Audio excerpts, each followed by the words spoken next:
الحمد لله الذي أنزل على عبده الكتاب ولم يجعل له عوجا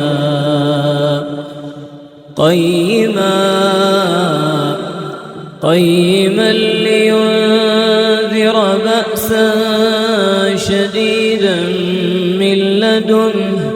ويبشر المؤمنين الذين يعملون الصالحات أن لهم أجرا حسنا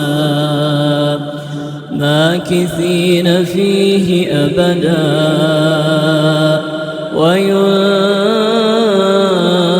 الذين قالوا اتخذ الله ولدا ما لهم به من علم ولا لآبائهم كبرت كلمة تخرج من أفواههم إن يقولون إلا كذبا فلعلك باخع نفسك على آثارهم إن لم يؤمنوا بهذا الحديث أسفا إنا جعلنا ما على الأرض زينة لها لنبلوهم أيهم أحسن عملا وإنا لجاعلون ما عليها صعيدا جرزا أم حسبت أن أصحاب الكهف والرقيم كانوا من آياتنا عجبا إذ أوى الفتية إلى الكهف فقالوا ربنا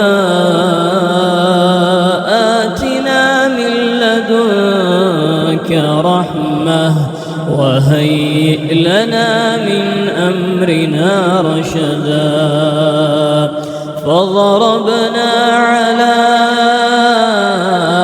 آذانهم في الكهف سنين عددا ثم بعثناهم لنعلم أي الحزبين أحصى لما لبثوا أمدا نحن نقص عليك نبأهم بالحق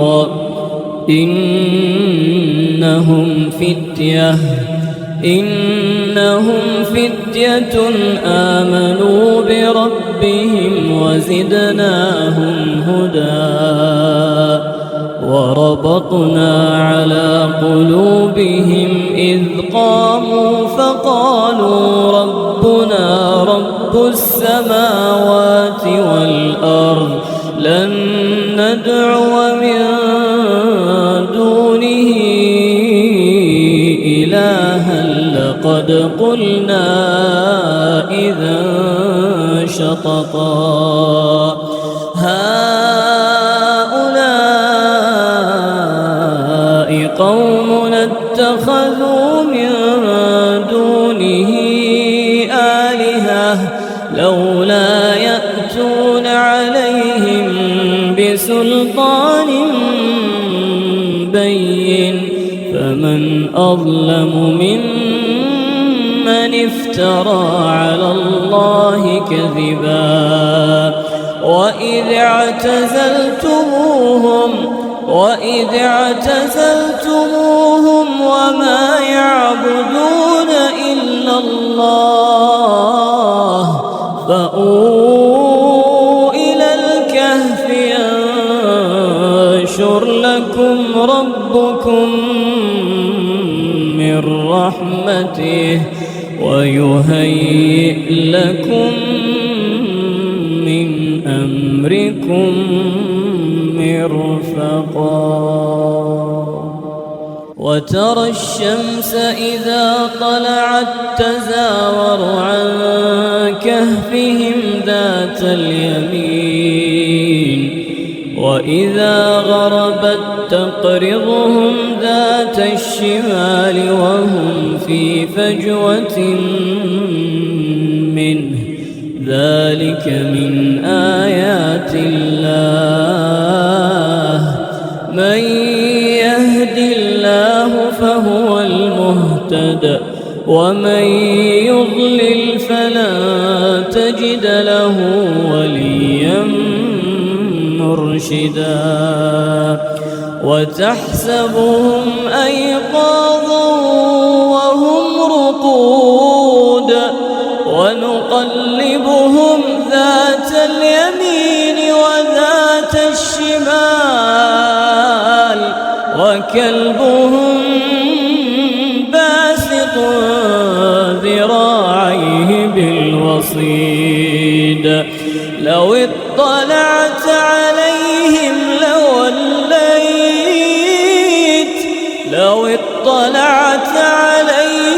لوليت منهم فرارا،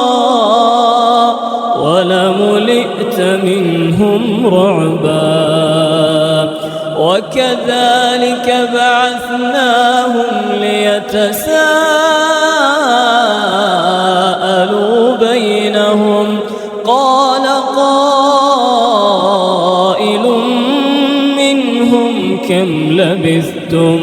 قالوا لبثنا يوما أو بعض يوم. قالوا ربكم أعلم بما لبثتم، فابعثوا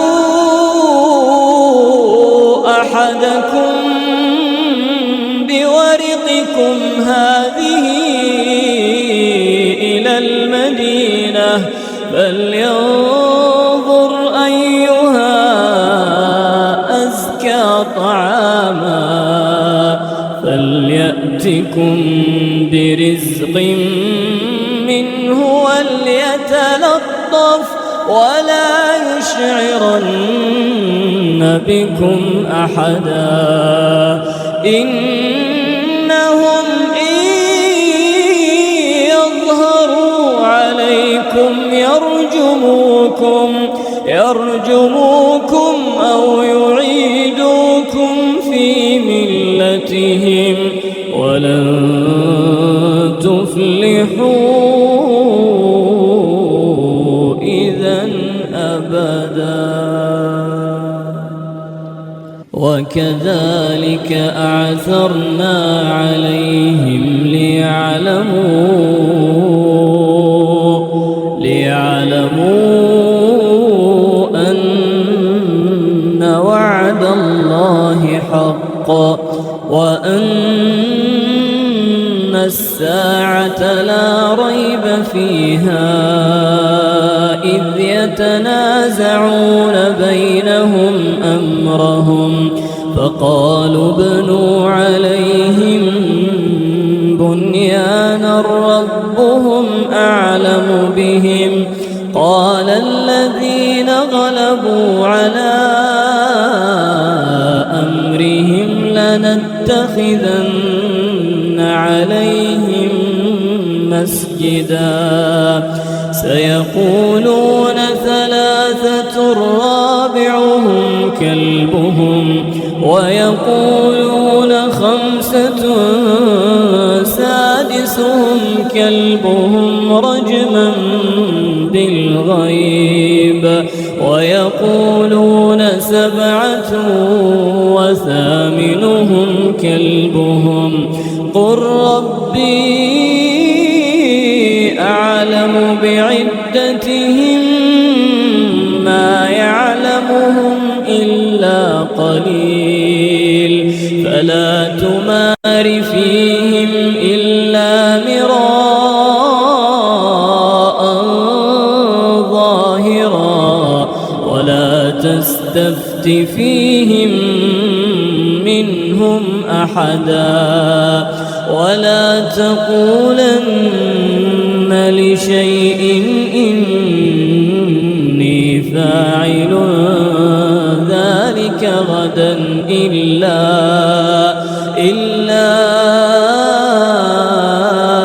أن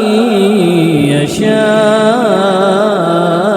الله. واذكر ربك إذا نسيت وقل عسى أن يهديني ربي لأقرب من هذا رشدا.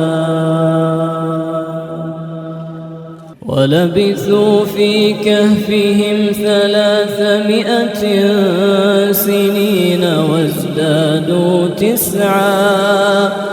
قل الله أعلم بما لبثوا له غيب السماوات والأرض أبصر به وأسمع ما لهم من دونه من ولي ولا يشرك في حكمه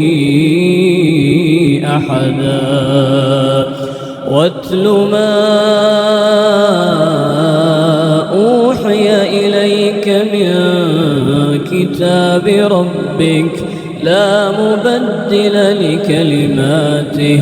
ولن تجد من دونه ملتحدا.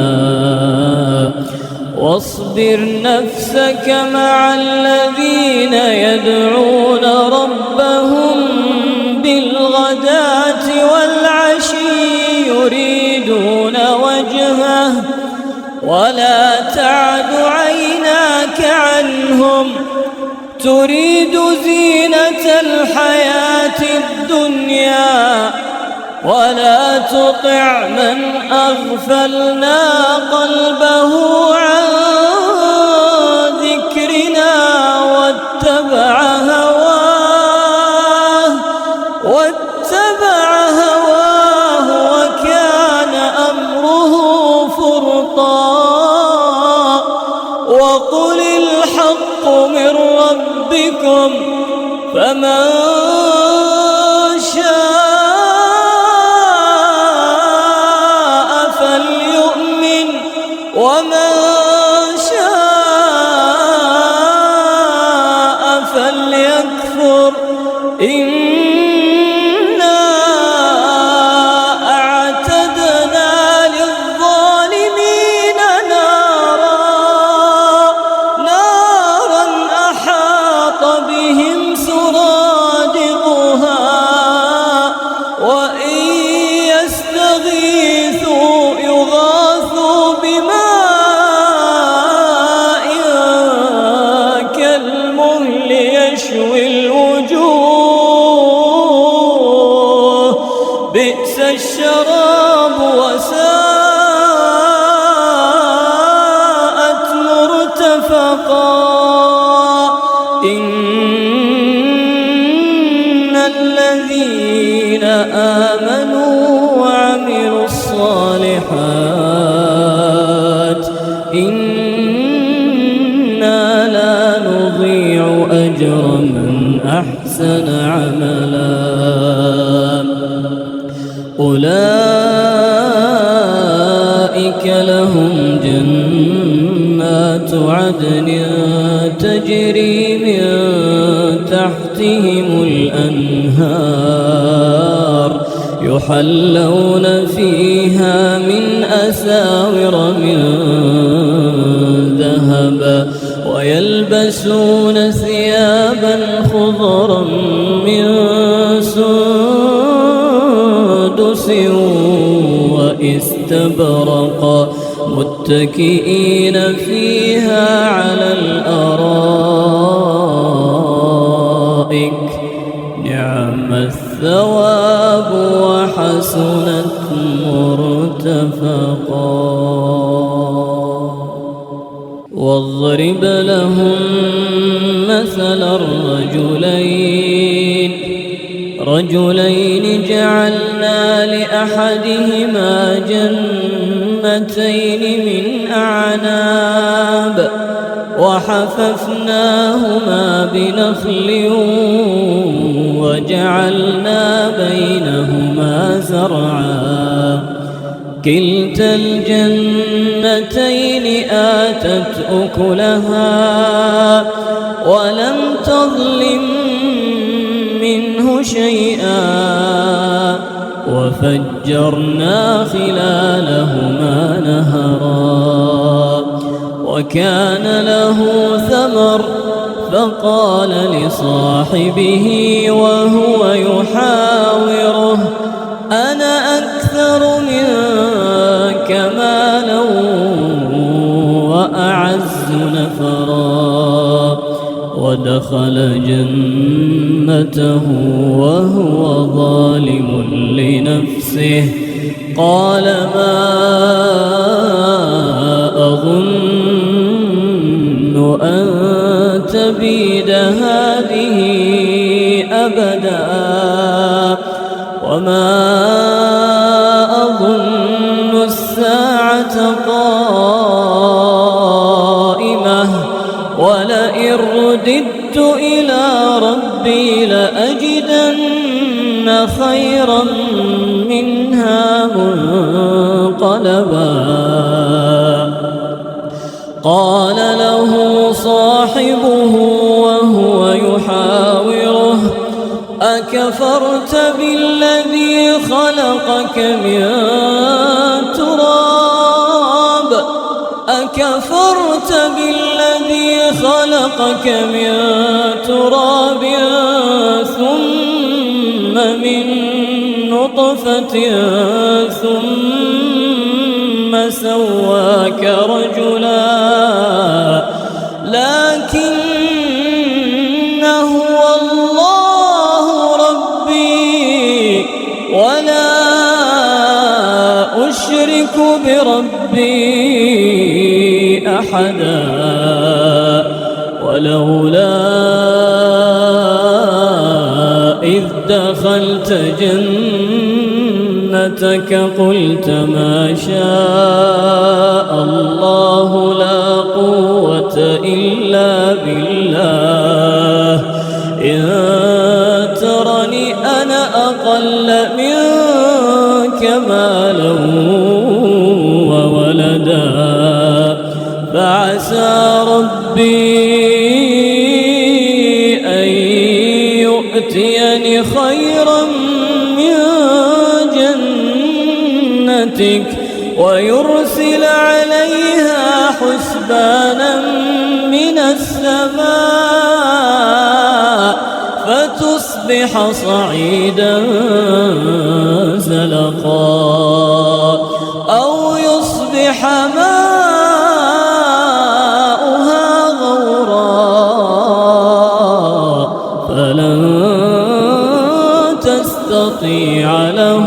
طلبا وأحيط بثمره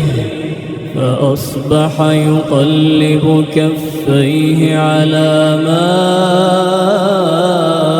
أنفق فيها وهي خاوية على عروشها ويقول يا ليتني لم أشرك بربي أحدا ولم تكن له فئة ينصرونه من دون الله وما كان منتصرا هنالك الولاية لله الحق هو خير ثوابا وخير عقبا واضرب لهم مثل الحياة الدنيا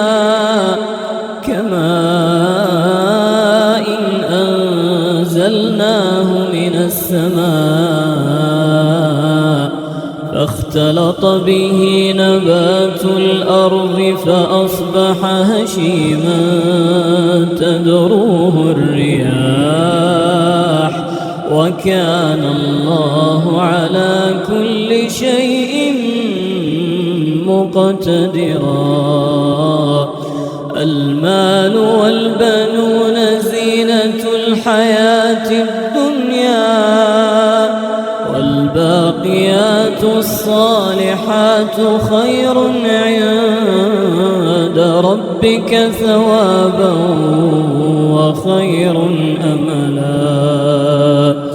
ويوم نسير الجبال وترى الأرض بارزة وحشرناهم فلم نغادر منهم أحدا وعرضوا على ربك صفا لقد جئتمونا كما خلقناكم أول مرة بل زعمتم أن لن نجعل لكم موعدا. ووضع الكتاب فترى المجرمين مشفقين مما فيه ويقولون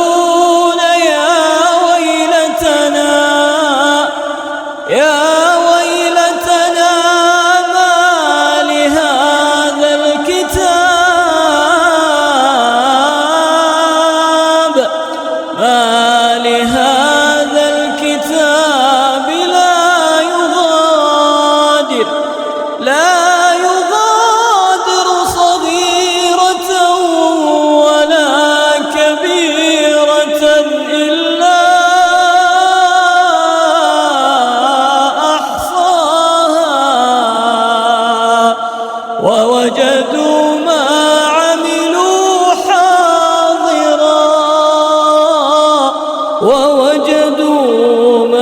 عملوا حاضرا ولا يظلم ربك أحدا. وإذ قلنا للملائكة اسجدوا لآدم فسجدوا إلا إبليس كان من الجن ففسق عن أمر ربه أفتتخذونه وذريته أولياء من دوني وهم لكم عدو بئس للظالمين بدلا. ما أشهدتهم خلق السماوات والأرض ولا خلق أنفسهم وما كنت متخذ المضلين عضدا. ويوم يقول نادوا شركائي الذين زعمتم فدعوهم فلم يستجيبوا لهم وجعلنا بينهم موبقا. ورأى المجرمون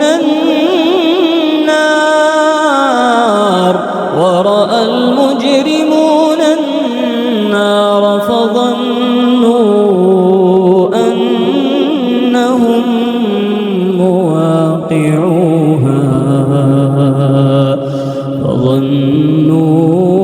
أنهم مواقعوها ولم يجدوا عنها مصرفا.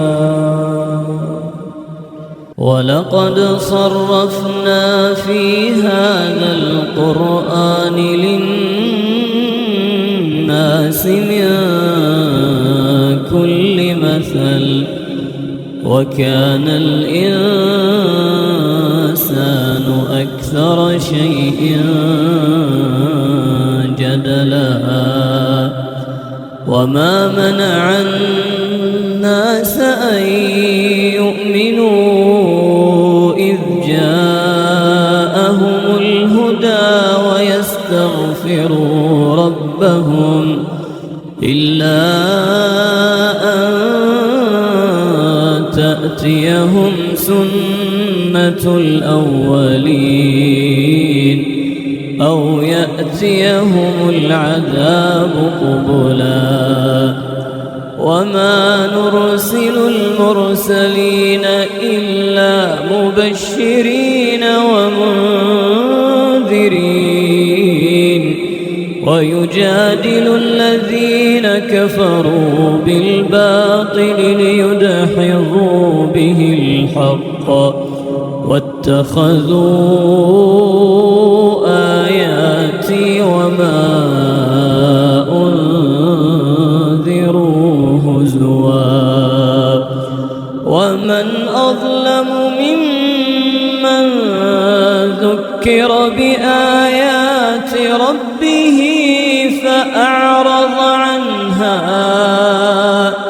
فأعرض عنها ونسي ما قدمت يداه إنا جعلنا على قلوبهم أكنة أن يفقهوه وفي آذانهم وقرا وإن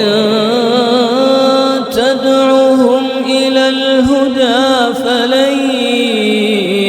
يهتدوا إذن أبدا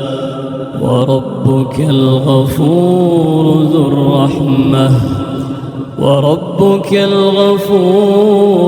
الرحمة لو يؤاخذهم بما كسبوا لعجل لهم العذاب بل لهم موعد لن يجدوا من دونه موئلا وتلك القرى أهلكناهم لما ظلموا وجعلنا لمهلكهم موعدا وإذ قال موسى لفتاه لا أبرح حتى أبلغ مجمع البحرين أو أمضي حقبا فلما بلغا مجمع بينهما نسيا حوتهما فاتخذ سبيله في البحر سربا فلما جاوزا قال لفتاه آتنا غداءنا لقد لقينا من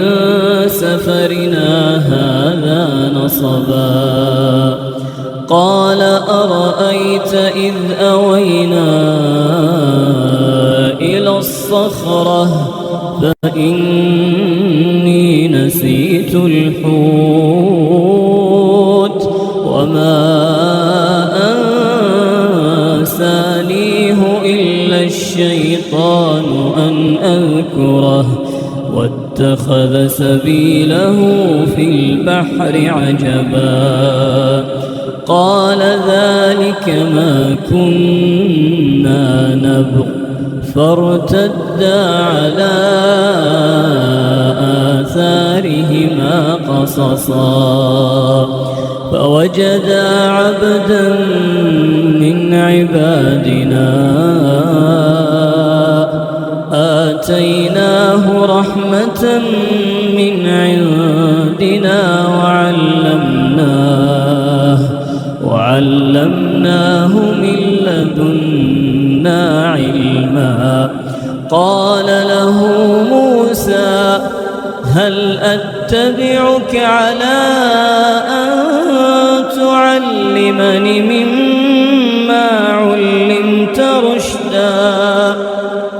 قال إنك لن تستطيع معي صبرا وكيف تصبر على ما لم تحط به خبرا؟ قال ستجدني إن شاء الله صابرا ولا أعصي لك أمرا. قال فإن اتبعتني فلا تسألني عن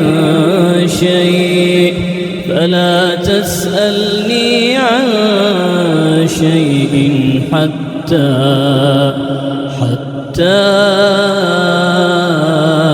أحدث لك منه ذكرا.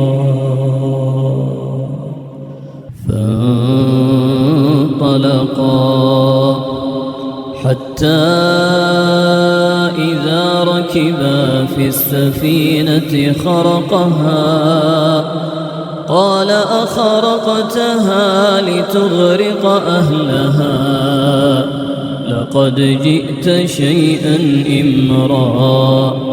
قال ألم أقل إنك لن تستطيع معي صبرا؟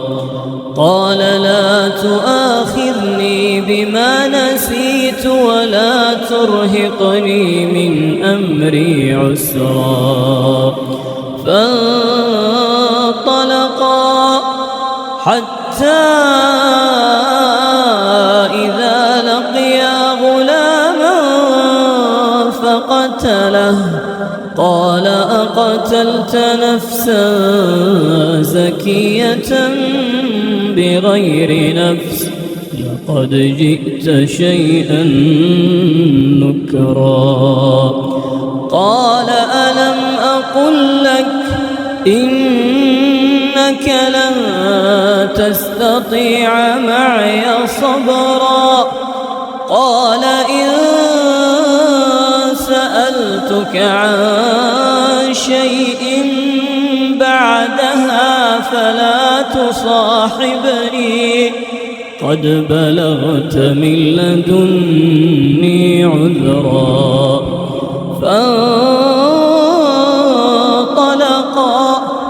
حتى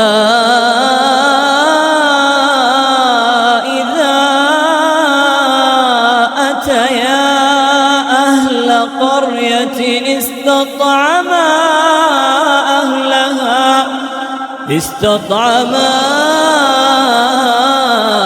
أهلها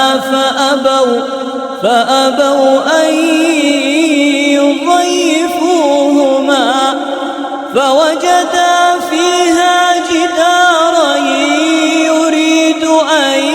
ينقض فأقامه. قال لو شئت لاتخذت عليه أجرا. قال هذا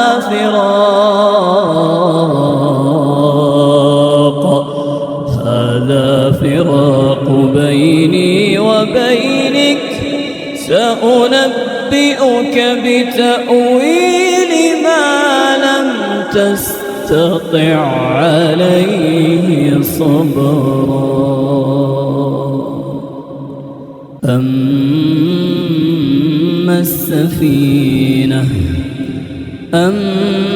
السفينة فكانت لمساكين يعملون في البحر فأردت أن أعيبها وكان وراءهم ملك يأخذ كل سفينة غصبا.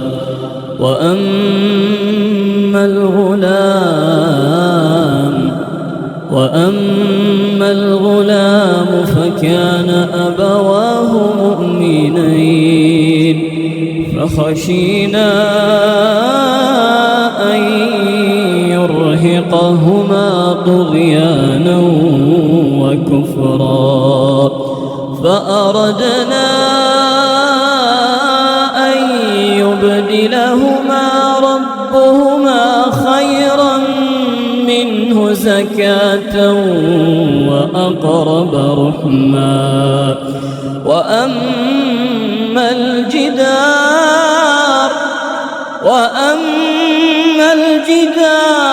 فكان لغلامين يتيمين في المدينة وكان تحته كنز لهما وكان أبوهما صالحا فأراد ربك أن يبلغا أشدهما ويستخرجا كنزهما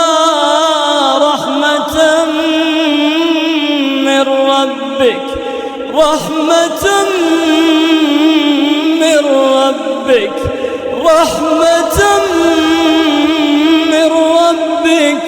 وما فعلته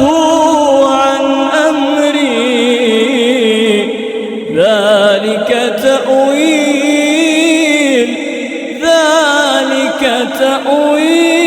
ما لم تستطع عليه صبرا ويسألونك عن ذي القرنين قل سأتلو عليكم منه ذكرا إنا مكنا له في الأرض وآتيناه من كل شيء سببا فأتبع سببا حتى إذا بلغ مغرب الشمس وجدها تغرب في عين حمئة ووجد عندها قوما قلنا يا ذا القرنين إما أن تعذب وإما أن تتخذ فيهم حسنا قال أما من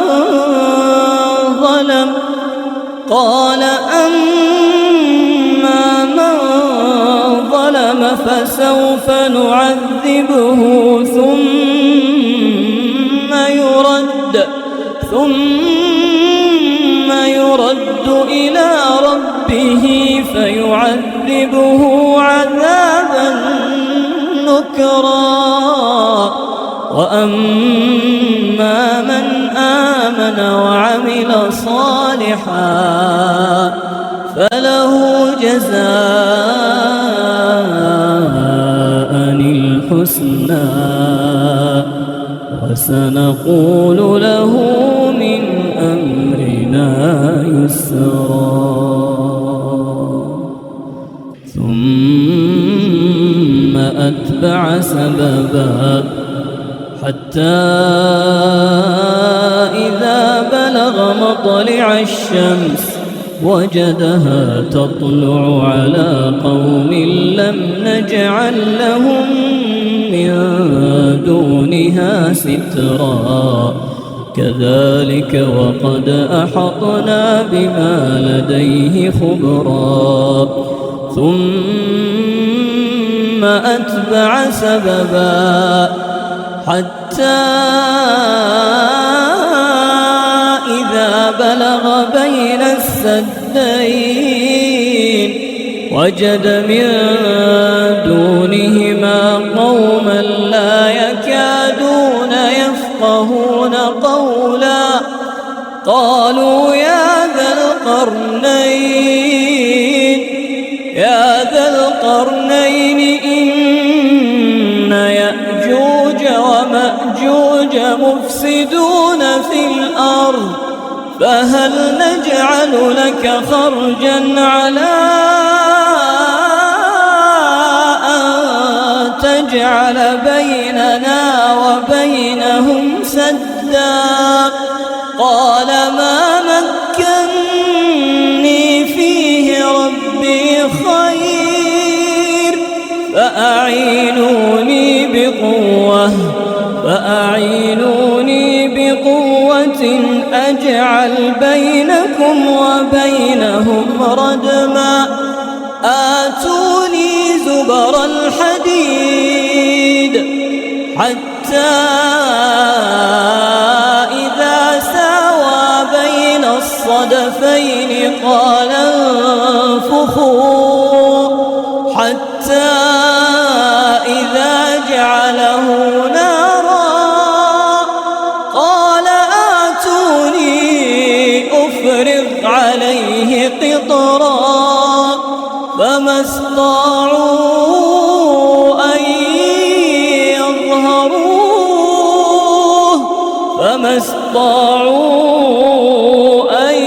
يظهروه وما استطاعوا له نقبا قال هذا رحمة من ربي فإذا جاء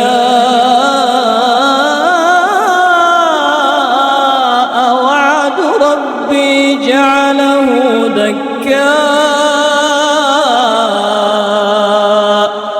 وكان وعد ربي حقا وتركنا بعضهم يومئذ يموج في بعض ونفخ في الصور فجمعناهم جمعا وعرضنا جهنم يومئذ للكافرين عرضا الذين كانت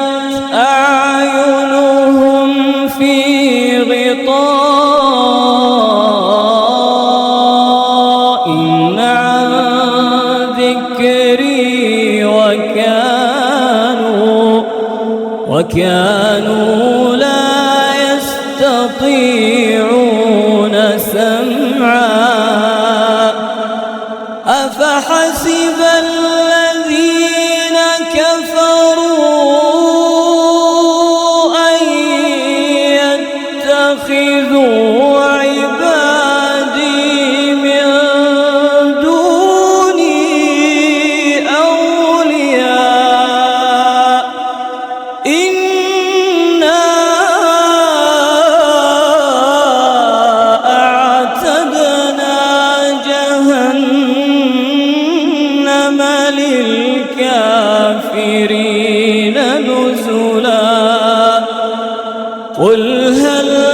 ننبئكم بالأخسرين أعمالا الذين ضل سعيهم في الحياة الدنيا قل هل ننبئكم بالأخسرين أعمالا الذين ضل سعيهم في الحياة الدنيا وهم يحسبون أنهم يحسنون صنعا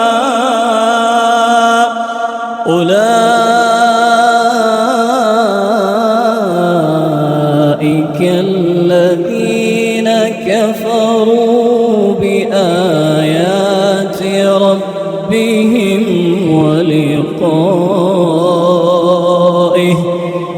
وحبطت أعمالهم فلا نقيم لهم يوم القيامة وزنا ذلك جزاؤهم جهنم بما كفروا واتخذوا آياتي ورسلي هزوا إن الذين آمنوا وعملوا الصالحات كانت لهم جنات الفردوس نزلا خالدين فيها لا يبغون عنها حولا قل لو كان البحر مدادا لكلمات ربي لنفد البحر قبل أن تنفد كلمات ربي ولو جئنا بمثله مددا قل إنما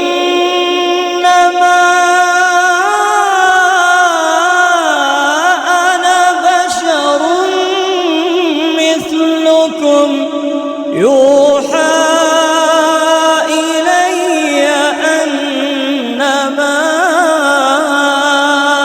إلهكم إله واحد فمن كان يرجو لقاء ربه فمن كان يرجو لقاء ربه فليعمل عملا